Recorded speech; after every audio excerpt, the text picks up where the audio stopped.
Egyiptom a piramisok földje. Ezek a hatalmas kőgúlák évezredekkel ezelőtt épültek a Nílus mentén fekvő afrikai országban. Az egyiptomi uralkodók építették ezeket, hogy haláluk után ide temessék el őket. A lenyűgöző méretű piramisok a fáraók halhatatlanságát jelképezték. De nem csak a piramisok őrizték az egyiptomi fáraók hatalmának emlékét. A fáraók földi maradványait is meg akarták őrizni az örökké valóságnak. Éppen ezért az egyiptomiak konzerválták az elhunyt uralkodók testét.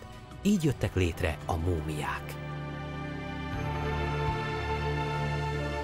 Igen sok múmia maradt meg épségben mind a mai napig. A múzeumokban meg is nézhetjük őket.